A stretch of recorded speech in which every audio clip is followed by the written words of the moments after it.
Hey, it's Evan Grant and Mike Hindman from D Magazine. We're here with Justin Smoak, or as we like to call him, the future of the organization. No pressure there, Justin.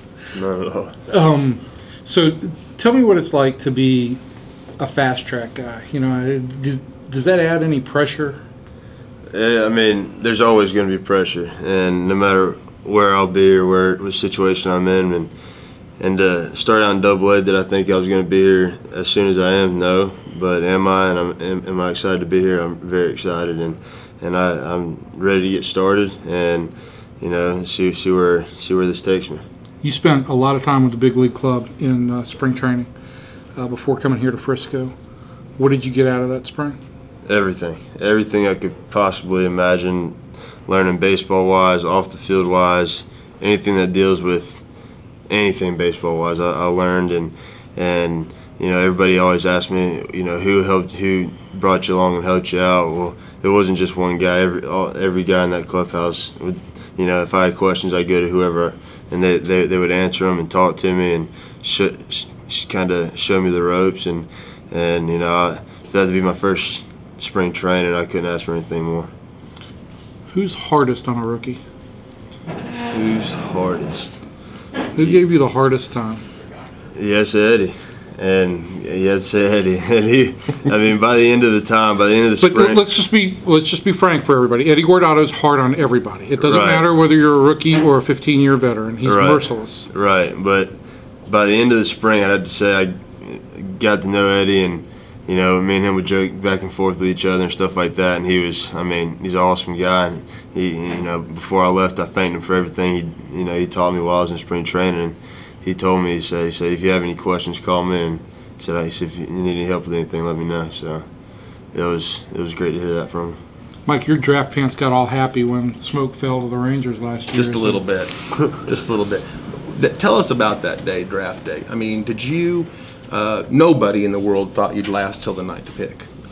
Did you have an idea that morning where you were going to go?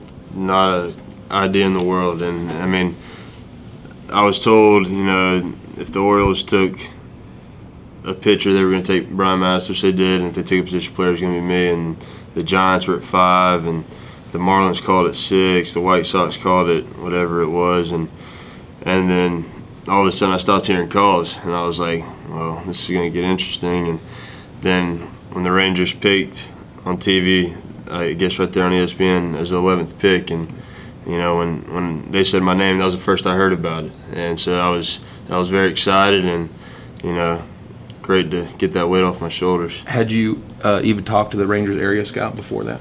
I talked to him early that morning, and that was the first time I heard anything from the Rangers. Didn't hear anything, and I talked to Jim Cuppert that morning, and you know, I didn't think anything about it. I was like, you know, they got the 11th pick, and didn't know what was going to happen, and you know, that goes to show you right there, you just never know until it happens. And you know, I was very excited to be with the Rangers.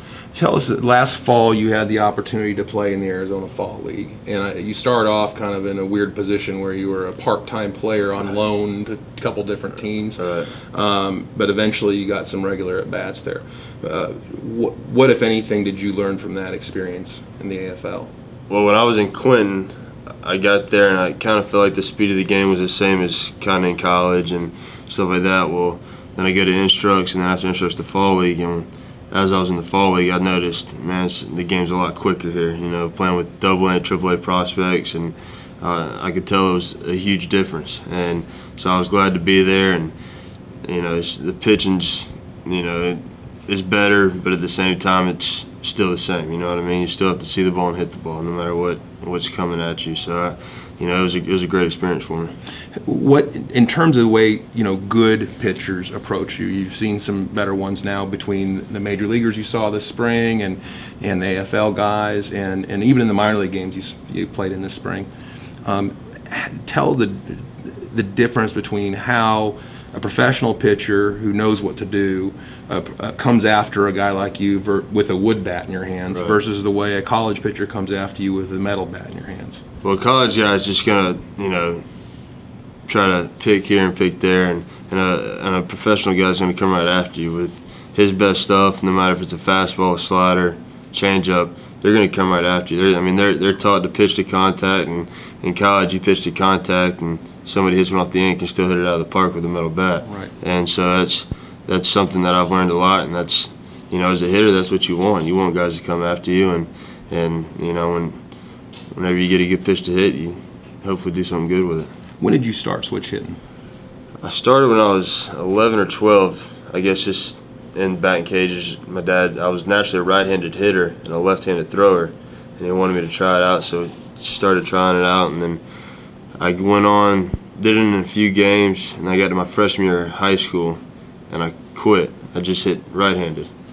And then after that summer, I said, well, I'm going to try it. If it works, it works. If it doesn't, it doesn't. And it worked, and so I've been there ever since. At what point did you feel like, because basically it appears that you're equally comfortable from either side of the plate. Would you say that's true right now? Yeah. At what point did you become aware of the fact doesn't matter? I can do the same thing left side, right side, doesn't matter. I guess when I started hitting more home runs left-handed, because at first I was kind of just try to hit the ball left-handed, and right-handed I could drive balls, and when I started hitting more home runs left-handed, that's when I got comfortable with it. Okay. Have you figured out anywhere to go fishing around Frisco yet?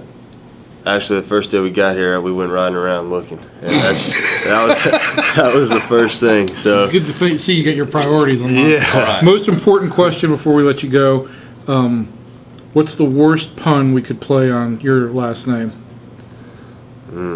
What's the one that you don't want to see in the newspapers or on a blog?